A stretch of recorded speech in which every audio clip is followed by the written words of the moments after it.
Assalamualaikum warahmatullahi wabarakatuh. Perkenalkan saya Fitri Juliana. Saya Melinda Silaban. Dan saya Puspita Sari. Di sini kami akan mempresentasikan hasil kerja kelompok kami yang bertema Tantangan Pancasila di Era Revolusi 4.0. Mengenai Pancasila, di zaman yang penuh dengan persaingan ini, makna dan nilai-nilai Pancasila harus tetap diamalkan dalam kehidupan kita. Kenapa? Agar keberadaannya tidak hanya dijadikan sebagai simbol semata. Pancasila dalam sejarah perumasannya melalui proses yang sangat panjang oleh para pendiri negara ini. Pengorbanan tersebut akan sia-sia apabila kita tidak menjalankan amanat para pendiri negara, yaitu Pancasila yang termaktub dalam pembukaan Undang-Undang Dasar 1945 alinea keempat. Pancasila sangat diharapkan dapat dijadikan sebagai pedoman hidup bagi kehidupan manusia, baik itu dalam lingkungan masyarakat, berbangsa, dan bernegara. Sehingga dalam berperilaku, dalam bersosialisasi antar sesama manusia, baik dalam kehidupan bermasyarakat, berbangsa, dan bernegara, harus dilandasi oleh Pancasila, yang dijadikan sebagai landasan dalam berperilaku. Pancasila juga dijadikan sebagai pedoman dalam berbagai bidang kehidupan, baik itu bidang ekonomi, sosial, budaya, dan bidang-bidang lainnya. Sehingga segala sesuatu yang dilakukan diharapkan tidak melenceng dari aturan yang telah ditetapkan sesuai dengan Pancasila. Dengan demikian, apa yang diharapkan dan dicita-citakan dari bangsa Indonesia dapat terlaksana dengan baik. Apa sih revolusi 4.0?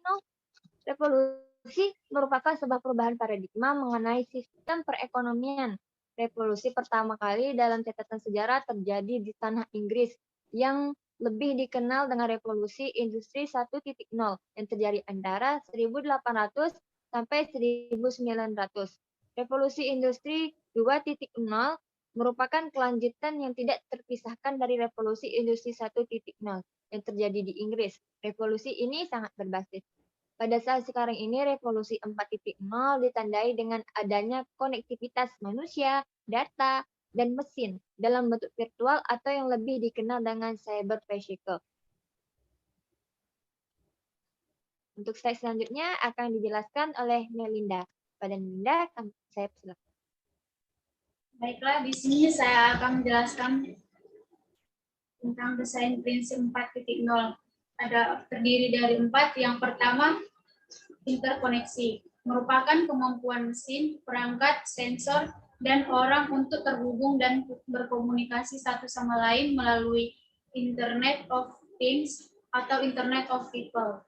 Yang kedua, transparansi informasi. Merupakan kemampuan sistem informasi untuk menciptakan salinan virtual dunia fisik dengan memperkaya model digital dengan data sensor, termasuk analisis data dan penyediaan informasi.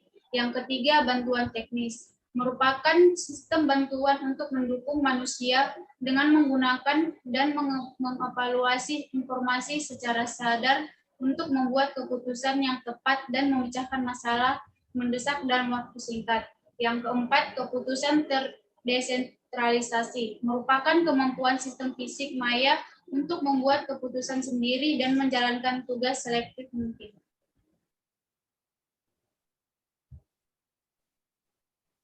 Apa saja tantangan 4.0?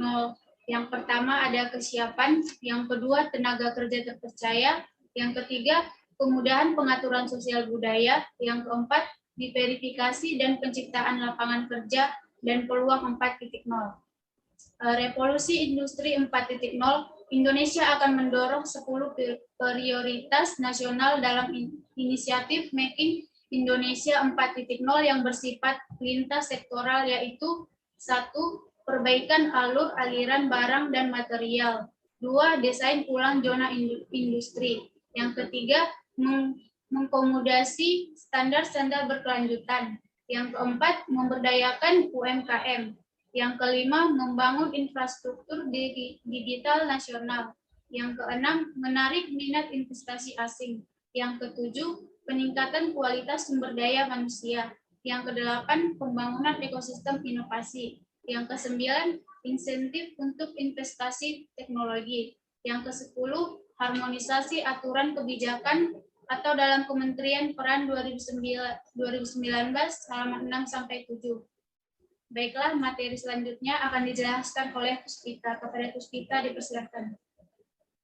Baiklah, dari materi yang kelompok kami jelaskan dapat disimpulkan bahwa tantangan dan penguatan ideologi Pancasila dalam menghadapi revolusi industri 4.0 ialah membumikan Pancasila dalam perkembangan revolusi 4.0 dengan cara meningkatkan pemahaman Pancasila, mengurangi eksklusivisme sosial, mengurangi kesenjangan sosial, meningkatkan wawasan Pancasila bagi penyelenggaraan negara, serta menjadikan Pancasila sebagai keteladanan dalam menghadapi revolusi industri 4.0.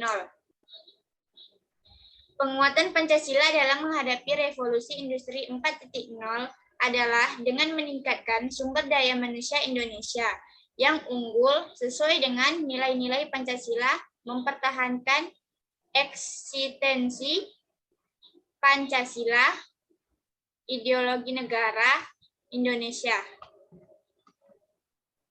Tantangan yang dihadapi dalam proses penanaman nilai-nilai Pancasila pada era revolusi industri 4.0 saat ini yaitu adalah salah satunya terletak pada peserta didik yang sudah tidak dapat terlepas dari handphone atau gadget. Mereka dengan mudah mendapatkan informasi-informasi dari luar melalui internet yang terkadang informasi tersebut tidak sesuai dengan nilai-nilai Pancasila.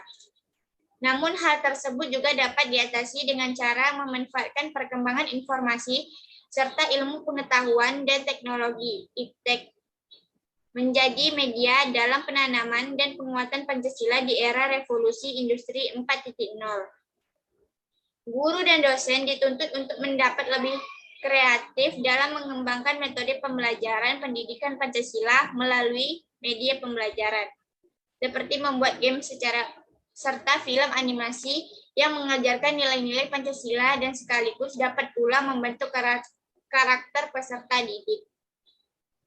Baiklah, sekian penjelasan materi dari kelompok kami. Jika ada kesalahan, kami mohon maaf. Wassalamualaikum warahmatullahi wabarakatuh.